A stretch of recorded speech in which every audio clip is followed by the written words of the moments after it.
И сегодня проповедь моя, она будет, знаете, звучать «Не все потеряно».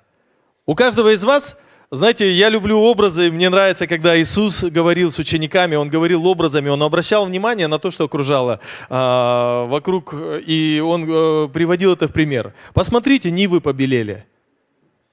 Раз ученики смотрят, ну точно, уже колосья пора срывать, и Он говорит, слушайте, ну делатели нужны. И начинаешь включаться, ага, кто это будет делать? И он говорит, много званых, мало избранных. А вот посмотрите на свадьбу. Мы же вот были буквально несколько лет назад, помните свадьбу? И вот на этом пире, представляете, кто-то пришел не в брачной одежде. И его выгонят, его выкинут во тьму внешнюю. Они понимают, что ну да, слава Богу, мы тогда пиджак одели. Мы хотя бы в брачный, нас не выгнали, это уже хорошо. И начинается процесс осмысления того, что ты слышишь. Как это работает? Все очень просто. Давайте я сейчас с вашим воображением поиграю. Да? Вот, попробуйте не представлять в моей руке желтый лимон. Не представляйте его. Вот он желтый лимон узбекский. Точно вам говорю. Что делает наш мозг? Он воспроизводит то, что мы слышим. Какое слово, если мы в детстве нас так научили, что это вот белый цвет, мы знаем, что это белый цвет. Ну, под этой формой у меня точно белый цвет. Но каждый из нас, и давайте усложним задачу, попробуйте не представлять, напрягите свой мозг, попробуйте не представлять себе черную собаку, такую лохматую, красным языком, такая дышит, сидит рядом со мной. Что воспроизводит ваш мозг? То, что вы слышите. То, что вы говорите, имеет значение. То, что вы слышите, это имеет значение. Это воспроизводит ваше восприятие этого мира. И когда я вышел в форме, у многих, знаете, восприятие было такое, где-то я это видел. Помните, были времена, когда мы носили форму, я целых 3 дня был пионером, меня самого последнего включили в эту организацию и самого первого выгнали, потому что я так был усердно гладил галстук, что просто он прилип к моему утюгу, раньше не было тефалевских покрытий, понимаете, и он просто у меня сгорел. А я уже был на заметке, и когда я пришел в очередной раз без галстука, соответственно, меня на первой же планерке, там утренней зорке этой, меня исключили из пионеров.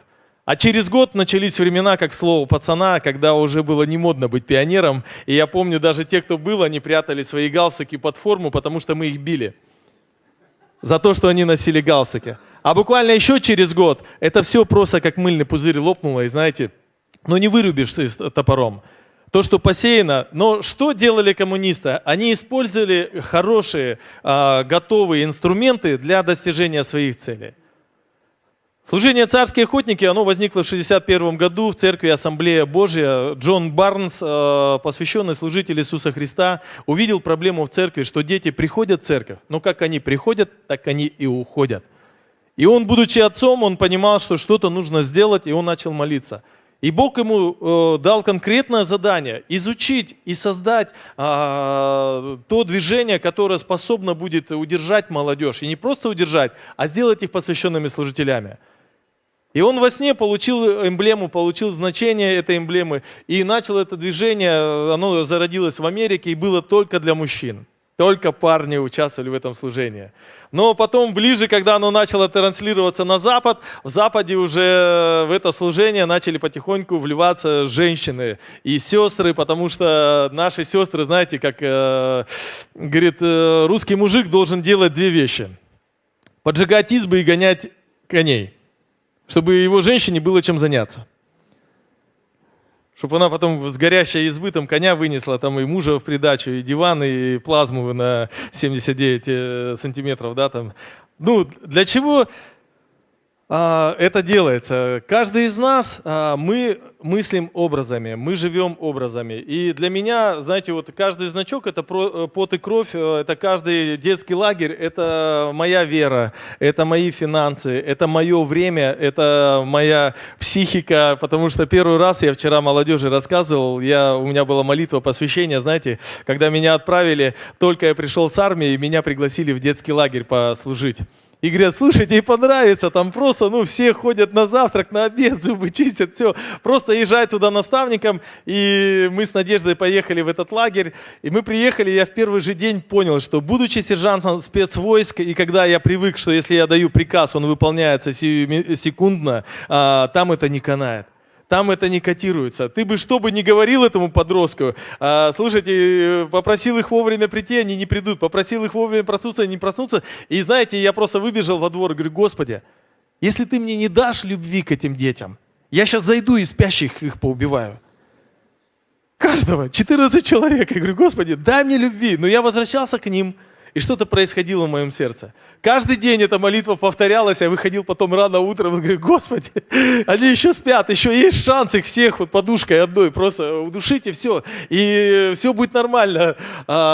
Следы замести. Я был в таком потрясении, я не мог понять, как это просто, вот они, знаете, взрослого парня могут 14-летние подростки в такой узел завернуть, что я плакать начал. Я уже думаю, я в армии не плакал, здесь просто. И я каждое утро приходил и молился, говорю: Господи, дашь мне любви? Я буду их любить. Не дашь, я сейчас вернусь все-таки, и подушка у меня наготове там всегда была.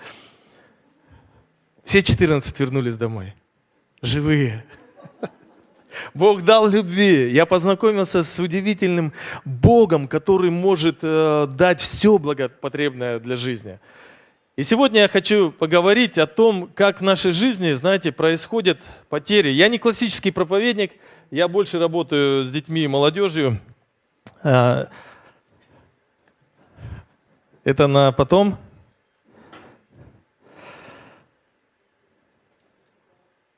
В мире современных технологий мы с вами очень много и часто видим, знаете, такие призывы, что везде в интернете пестрят такие темы, что вот просто надо помыслить, надо поставить цель, у тебя все получится, ты сможешь. Хочешь иметь красивую машину, показывают тебе красивые машины, роскошные замки. Снимаются миллиардные сериалы, где показывается такая замечательная, красивая жизнь. И знаете, и в какой-то момент редкий случай, когда человек начинает врубаться и понимать, что богатые тоже плачут.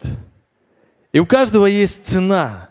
За всем, что мы делаем, стоит определенная цена. Если мы возьмем и обратимся к Библии, каждый из вас, вы просто поймете, вот 2 Коринфянам 2:11, да, там написано о прощении, и в конце там написано, что чтобы не было ущерба нам, Бог дал удивительную нам способность знать умыслы сатаны. Сатана рисует картинки, он рисует, знаете, как один парень попадает, знаете, такая притча каноническая, один парень попадает, значит, в рай и смотрит, там на арфах играют, на облачках, все так чинно, благопристойно, все так, и так уныло немножко, он смотрит вниз там, а там рок-н-ролл, там такая гулянка. Господи, может быть, можно мне туда? Ну, говорит, твое волеизлияние, конечно, можно. И он раз спускается в ад, а его сразу в печь и избивать. И он такой: стоп, а как же рок-н-ролл, а как же вечеринка? А это, говорит, реклама. И вот рекламная жизнь, она сейчас пестрит везде, инфо-цыгане, знаете, такие люди, которые стараются раскрутить все возможное, что вот ничего не делай, вот лежи на диване, плюй в потолок, и все у тебя в жизни получится. Кто-то сталкивался уже с подобным? Знаете, на самом деле везде нужно трудиться. Везде нужно вкладывать свое желание, сердце, хотение, действие. Везде нужно что-то, знаете, даже потерять. Если мы обратимся к Библии, то мы увидим историю удивительную. Она начинается с Исхода, со 2 главы, в 23 стихе, когда начинается целая история, когда начали убивать детей, евреев, начали убивать в Египте. И сам фараон, он дал приказ бабкам, повитухам, говорит: мужчина, если родился, прям тут же его, вот он рождается, головенку откручивайте, а девочка, пускай девочки живут. А они рождаются и рождаются, он повитух пригласил, говорит: я не понял, как так, почему мальчики рождаются? Он говорит: да вы знаете, у евреев женщины сильные такие, нас только вызвали, 03 позвонили, мы только выехали, она уже родила. Ну, а уже, он же живой, уже ничего не сделаешь, мама-то уже в сознании. И говорит: мы ничего не можем сделать. И в Библии написано, что Бог благословлял этих бабок, повитух, Он благословлял их обильно, их дома. Удивительным способом они сохраняли жизнь, и в очередной раз очередная жизнь была сохранена, помните, да, и когда мама просто его попыталась спрятать и в конечном итоге положила в корзинку, да, и мы знаем чудесного вождя по имени Моисей. Чудесное перспективное будущее. Он фараон, второе лицо в государстве, но через какой-то период корни взяли свое, и когда он увидел, что его брата обижают, он вступился. Что он сделал? Он совершил убийство и закопал, написано, в песке. А потом, когда его братья ругались, и он сделал им замечание, он говорит: а кто тебя начальником поставил? Или ты хочешь нас мочкануть, как того египтянина? И он убежал. Он убежал далеко и надолго. Целых 40 лет было для того, чтобы переосознать, переосмыслить. И знаете, он потерял статус, он потерял абсолютно свое положение, он потерял все. Если мы будем читать дальше, да, то у нас есть 1 Царств, 17 глава, 14 стиха. Да, там начинается история маленького мальчика, который был младшим в семье, которому прилетали все подзатыльники, который убирался дома, да, и должен был ухаживать за родителями. Но интересно, эта история, она начинается так удивительно, что его даже в расчет не взяли. Когда пригласили, пришел Самуил и хотел помазать на царство, да, и вот всех вывели, поставили, вот, пожалуйста. А он смотрит на них, говорит: а где еще?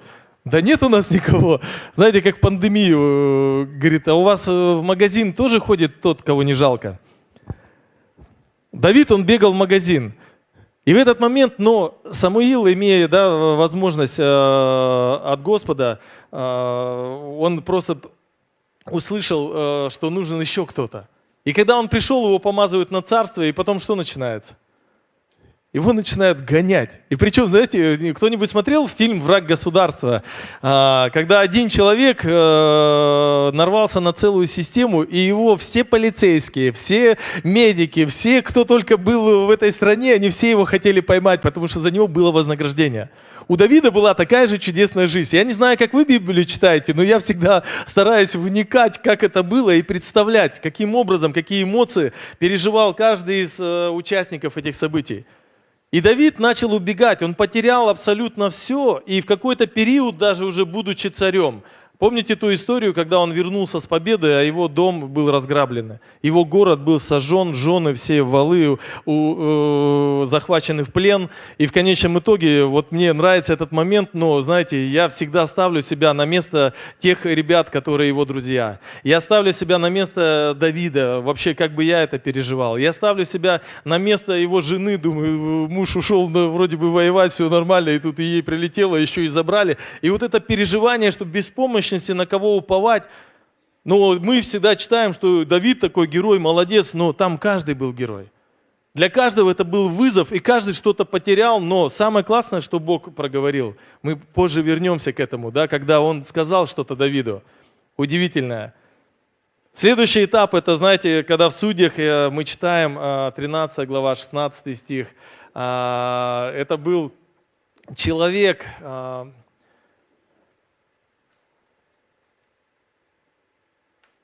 Немножко не то местописание, но это касается Самсона. Когда Самсон, будучи обладателем неимоверной силы, будучи обладателем помазания Божьего, в какой-то момент просто лишился своих волос.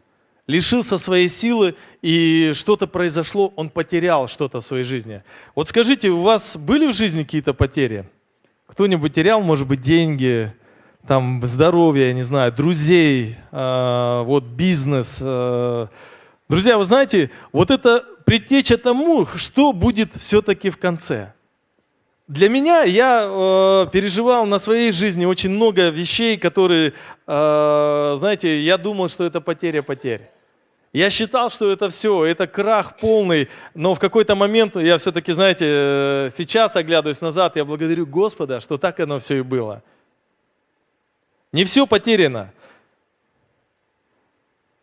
Библия говорит, что Бог клина курящего не угасит, помните, и трости надломленные не переломят. Псалом 89, 9 стих. Там написано, что, знаете, мы производим что-то в нашей жизни, но самые лучшие дни – это работа и болезни. Вы никогда об этом не размышляли, почему работа и болезни, сравнение такое? Когда мы работаем, слушайте, ну у нас реально, я в 7 утра могу проснуться, я могу пойти на работу, я чувствую себя, ну не каждый, конечно, понедельник, но я готов пойти и что-то воспроизвести в этой жизни, и я чувствую, что я все могу. А если еще за это дают вознаграждение, знаете, вырабатываются определенные гормоны, которые, знаете, я помню, у нас мужчина один ходил скромно одетый, постоянно, знаете, на всем себе экономил, и у него был такой невзрачненький домик, и этот домик он решил все-таки продать, и когда он пошел оформляться, знаете, он пересчитывал деньги, вот каждую бумажечку, раз, говорит, одной не хватает. Ну как не хватает? Только что через машинку банковскую провели, она же полностью считает. Берем еще раз через банковскую машинку, вся сумма. Он опять берет, вот так считает, говорит, одной не хватает. Все уже смотрим, и кассир, и все участники сделки, ну как не хватает? Берем при нем, пересчитываем, вот полная сумма. Он такой берет это деньги, такой, а у меня дом на Волге, а у меня брат богатый. И знаете, он начинает такие реверансы нам рассказывать, мы на него смотрим, только что это была такая уничиженная жизнь, и тут же он, знаете, расцвел. Он получил какое-то вознаграждение за свои, за свою землю. И все, и нотариус, она смотрела на него, говорит, вы где его нашли? Я говорю, ну вот сосед. Я знаю историю одного парня, который в свое время связался с плохими парнями, начал употреблять наркотики, и знаете, вот без Иисуса вот просто в никуда. И начал употреблять наркотики и стал просто позором семьи. Он начудил до армии. Его родители сослали в армию, думали, там он за мозг возьмется. Да, он взялся только за чужой, он начал выносить другим мозги. Его решили все-таки посадить в одиночную камеру, чтобы он там ума-разума набрался. Ну, знаете, и родители приехали к нему в одиночную камеру, когда его вызвали и под автоматом вывели под конвоем. Они с полными, вот знаете, болью, любовью в глазах вот смотрели на свое чадо и думают, ну вот как ты в жизни-то у тебя, вот ничего не получится. Ему дед всю жизнь говорил, слушай, такие как ты, либо в космос летают, либо в тюрьмах сидят. И он постоянно от полиции до полиции, от привода до привода, от приемника до приемника, там 15, там 30. И каждый раз он находил способы, как туда вернуться. И уже на нем школа поставила крест, говорят, слушайте, ну вот это конченый, знаете, вот просто крест. В его жизни ничего не произойдет. Вот у него друг, да, вот друг красавчик, вот у него в жизни будет пруха, а вот у этого крест. И знаете, на какой-то момент родители потеряли его, и он потерялся для родителей. И он был позором семьи. Каждый раз родители, его мама, она работала директором магазина, ее просто-напросто уволили за то, что она не умеет воспитывать детей, и она на домашнее образование перешла, чтобы заниматься одним из 3 детей. И это была потеря потерь. Казалось бы, ничего невозможно восстановить. Но у Бога есть что-то необычное. У Бога есть ответ для каждого из вас. Вы думаете, вы потеряли там на мошенника какую-то сумму, а Бог говорит, а я восполню, я благословлю, я научу, я проведу. Я сделаю. Ты думаешь, я потерял здоровье, я уже не могу, как раньше, прыгать. А и не надо. Ты можешь уже намного пассивней и спокойней делать какие-то вещи, которые больше плода принесут, нежели ты как бегал, как я по сцене. Вы успеваете за мной, да? Ну, слава Богу, вот иногда люди засыпают, а потом просыпаются, меня нет, начинают судорожно смотреть, куда я делся. Я очень быстро говорю, быстро двигаюсь иногда. Мой брат старший, оказавшись в армии, говорит, это самое классное, крутое время. Потому что для него он пришел туда верующим. И знаете, почему классное? Потому что его постоянно преследовали за веру там. И говорит, мне приходилось каждый день взывать к Господу. Мне каждый день приходилось верить в того, кто может дать мне силы, тот, кто меня может защитить, тот, кто меня может сохранить, и только тот, кто может дать мне силы не сбежать или там не прикончить самого себя. Каждый день, говорит, я находился в этом раже, когда я каждое утро просыпался и говорю, Господи, если не ты, то все, каюк. В этот момент тот человек, который был потерян вообще для своей семьи, для своих друзей. Знаете, я одну историю слышал. одного моего знакомого пастора, он рассказывал, что он приходил в гости к своему другу, а тот уже Библию начал читать. И они берут, накуриваются, значит, наркотиков, и этот, который Библию читал, он начинает рассказывать местописания, реверансы такие. А он сидел на нее, слушал, думал, вау, вот эта трава, вот это торкнуло, надо же, как глубоко. И он прибежал домой, думает, надо тоже что-нибудь, какую-нибудь книгу почитать. И он взял в одного, значит, выкурил косяк этот, и к нему пришла ошеломляющая мысль. И он понял, что он познал все мировоздание всего мира. И он записал эту чудесную мысль в тетрадке и лег спать. И утром, когда он проснулся, он открыл эту тетрадку, а там написано: у банана есть кожура. Это весь смысл мироздания. И он в тот момент он понял, что что-то тут не так, что-то он не то употребляет. И в конечном итоге, знаете, они начали практиковать Библию. Они, два парня, начали читать Библию, читают, о, круто, классно, на работу приходят, а у них грузчик напился. Они грузчика, короче, в подсобке отдубасили, все, домой приходят, открывают Библию. Блин, что-то мы не то сделали, да, точно, что делать? Ну пошли просить прощения. Приходят, попросили прощения, а на следующий день приходят, ну опять пьяные. Они его опять в подсобке отдубасили. Что-то мы опять не то делаем, да, в Библии-то как? Не так написано, ага, пошли просить прощения. Я не знаю, бедный грузчик, но он на себе полностью, знаете, вот в Библии написано, толчок в нос производит кровь, да? Они ему объяснили это популярно. Что Библия святая книга, и она как говорит, так и они каждый раз просили прощения, потом его опять дубасили, потом это, и в конечном итоге они все троем начали в церковь ходить. И сейчас два из них это пасторы Южного региона.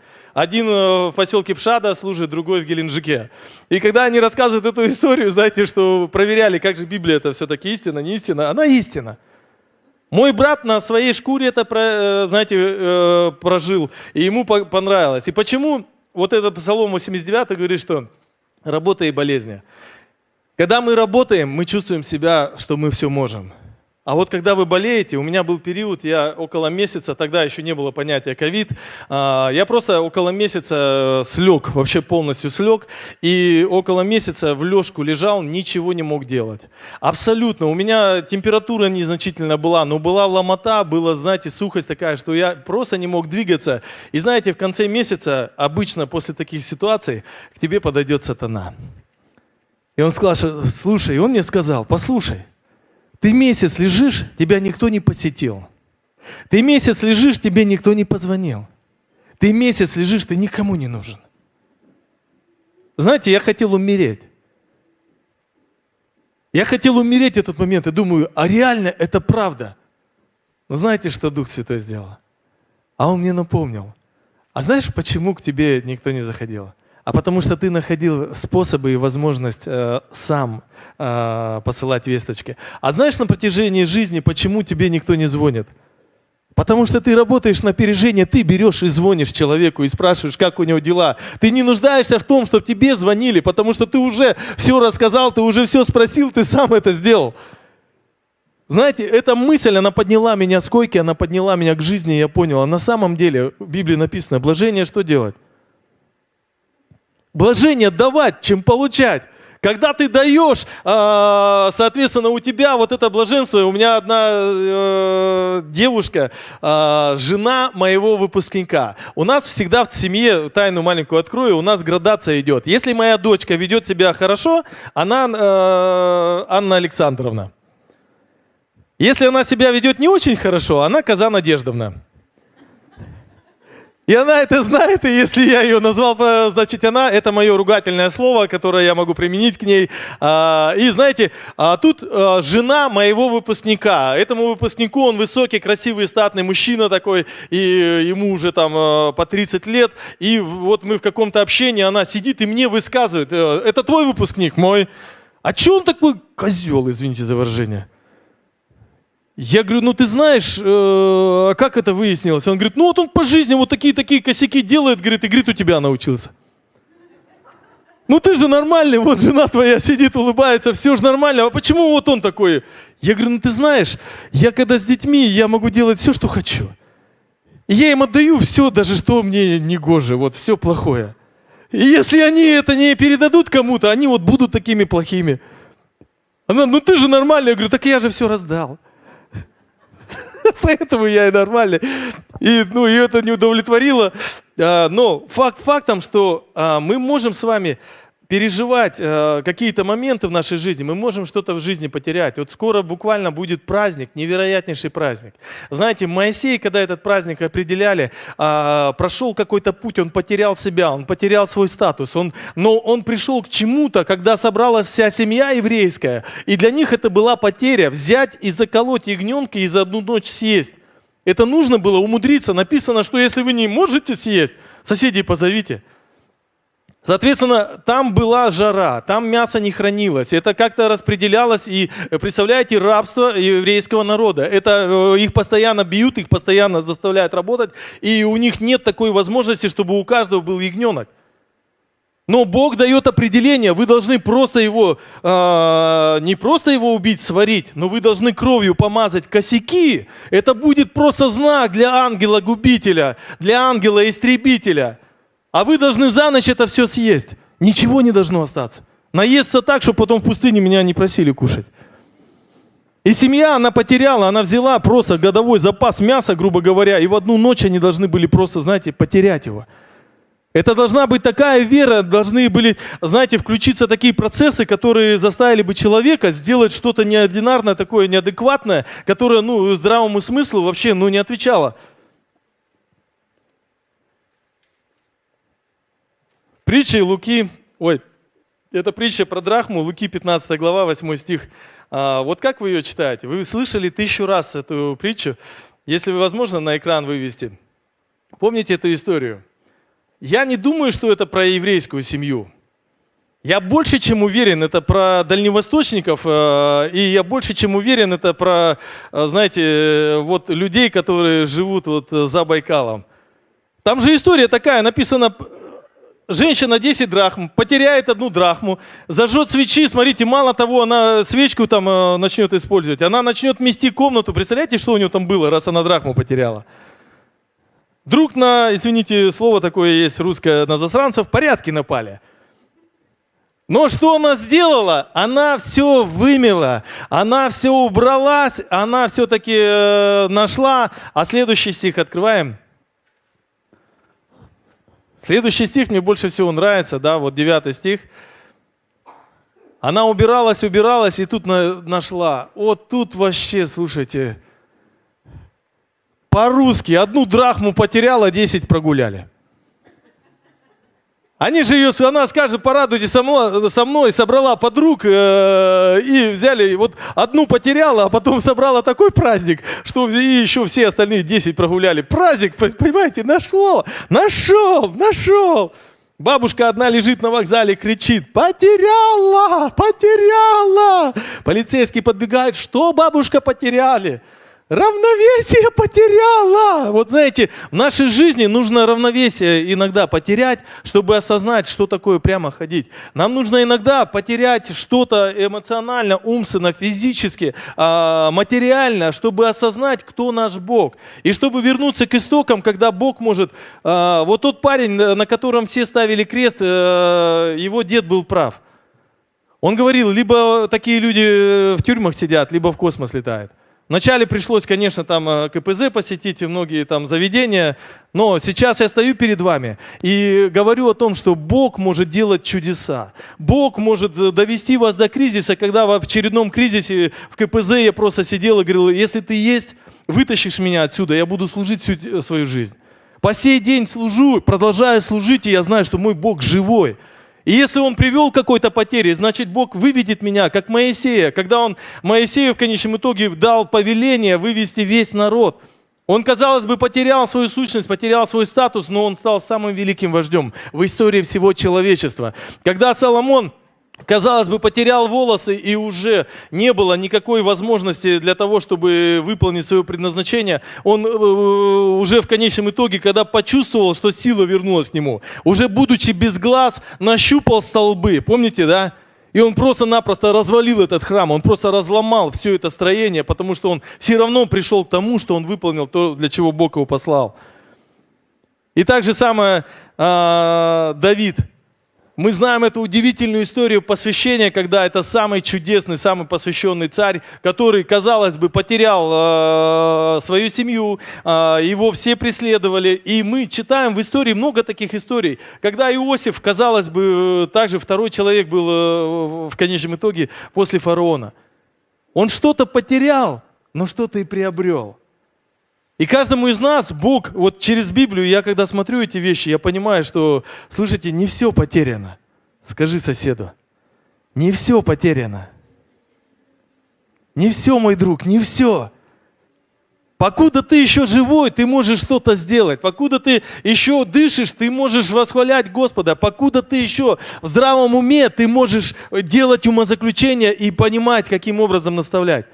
Вы думаете, вот, да все, вот я в одной церкви наблюдал такую картину, когда дедушки уже, мужчины пожилого возраста, они списали себя и такие, да вот как-нибудь тут вот до гробовой доски бы там немножечко дотянуть, да, что, молодежь, вот молодежь пускай служит, я-то что, я уже не при делах. Но знаете, в этой церкви зародился проект «Мужской лагерь. Кодовый знак». Когда 250 мужчин собираются в одном месте, и каждый день они делают неимоверные преодоления, каждый день они испытывают Слово Божие на своей жизни, когда они, знаете, приходят к этапу, я рассказывал этот момент вчера молодежи, подходят к одному этапу, и нужно за 2 минуты забраться на вышку 2-метровую. И нельзя прикасаться к деревьям, они должны друг друга на эту вышку закинуть, и они подходят, молодежь, сейчас, да мы сейчас легко, 2 минуты кончилось, одного человека даже не подняли. Через 10 минут, пожалуйста, приходите заново. Они бегут на другой этап, не справились, на 3-й этап не справились, а вечером прославление и проповедь. Ты можешь все в Иисусе Христе. У тебя получится, Бог говорит, у тебя есть сила, как динамит. Ты сможешь это сделать, ты должен этого захотеть, ты должен просто взмолиться так, как никогда. Они приходят 2-й день, не получилось, не получилось, не получилось, не получилось. Вечером опять проповедь. Мужчина – это тот, кто взял ответственность за весь этот мир. Он не просто отличается от женщины, у него есть потенциал, он родился с этим потенциалом. Ты можешь. И на 3-й день они приходят к этому этапу, становятся на колени. Говорит, Господи, если ты сейчас не дашь мне силы, я не смогу это сделать. Но если ты дашь, я залезу туда и прославлю Твое имя. Я стоял на этом этапе за минуту 45 секунд. 8 человек орали аллилуйя наверху так громко. Я никогда не слышал такого посвященного, сильного вопля мужчин, когда они преодолели себя и они поняли. Молитва работает. Молитва работает. Бог, Он не лжет. Бог говорит, и это случается. И знаете, в этот лагерь начали приезжать 16-летние подростки, потом 14-летние подростки. И потом мы взяли уже, поставили рубеж 12 лет. Но пришли мамы, которые говорят, ну нету ему 12 лет, вот 11, ну хочет с вами, с мужчинами, ну быть вот, чтобы лев учил львенка, возьмите моего чада. Говорит, муж есть, вот пускай едет вместе с ним. И приехали мужья, приехали отцы и начали с детьми проводить время. Они ревели потом, они понимали, что это реально их дети. Это их дети, и в них есть такая силища. Но в какой-то момент подошли мамы и говорят, а я вот одна, ну так получилось по жизни, вот пацан растет и в женском обществе. Ну посодействуйте, назначьте себе отца. Они подходили в церкви вот так, пожалуйста, Леш, вот мое чадо, ну поедь в лагерь, а Леша там за рулем ездил, в ус не дул, спортсменом не планировал стоять, представляете, приезжает, а там такая спецназовская расширенная полоса, там Леша также пережил такую благодать, такую милость Божию, он так тоже научился молиться, будучи верующим много лет, понимаете, и там было столько таких людей. Но в конечном итоге, знаете, всех мужчин выбрали в конечном и говорят, ну не хватает, пацаны растут, а мужчин не хватает. И они говорят, назначьте себе деда, если нет родного. И они подходили в церкви вот так вот, и каждому говорят, а можно вы поедете со мной в лагерь? Дедушки не участвовали на моей полосе препятствий. Но они приходили вечером и показывали, как можно топор наточить. Библейский принцип. Как можно костер развести. А некоторые даже рассказывали, как они в войну там прятались, и какие были вообще страсти происходили в тех регионах, где непосредственно шли боевые действия. И пацаны сидели, открывший рот, вот он, живой представитель тех времен, которые, знаете, и они потом приходили, эти дедушки, в церковь и свидетельствовали, а мы думали, мы уже списанные. Скажи соседу, ты не списанный. Не все потеряно. Не все потеряно.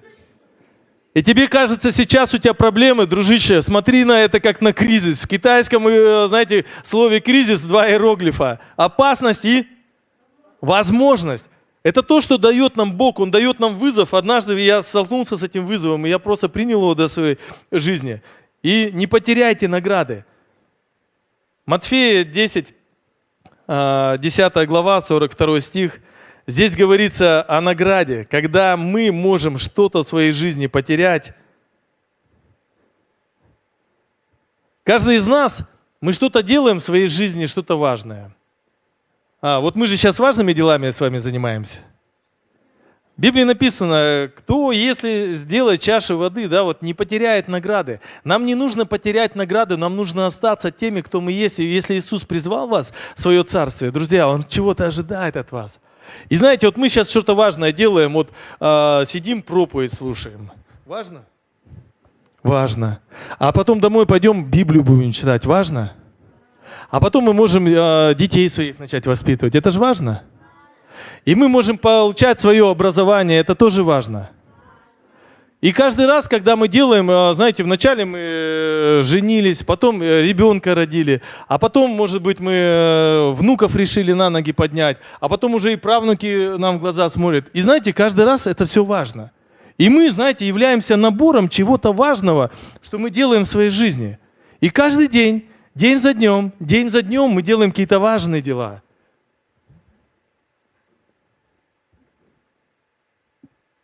И даже то, что вы сейчас делаете, это важно.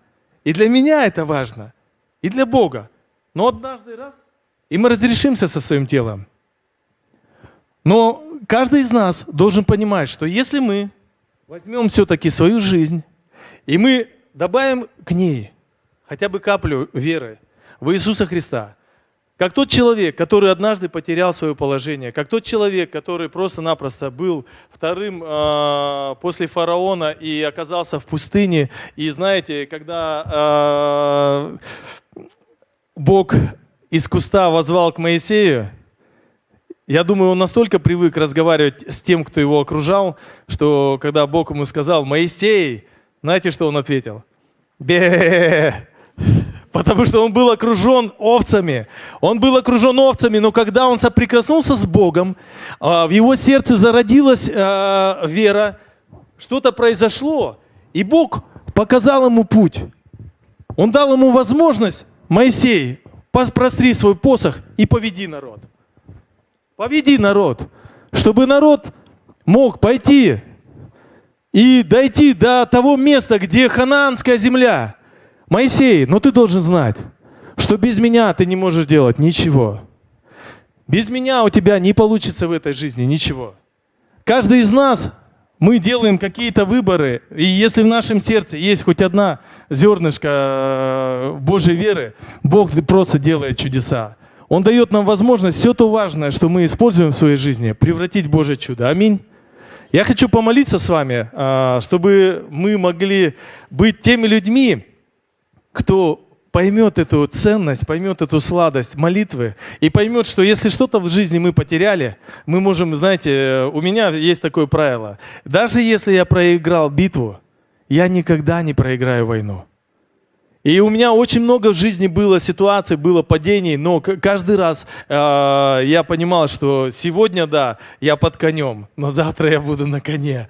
И каждый раз я взывал к Господу, и я просил от Него живое слово, чтобы я мог применить его в своей жизни. И самое интересное, вот как та молитва в КПЗ звучала, что: «Господи, если Ты есть, я буду служить Тебе, я хочу вам заявить, Бог есть». И Он сейчас слышит твою молитву.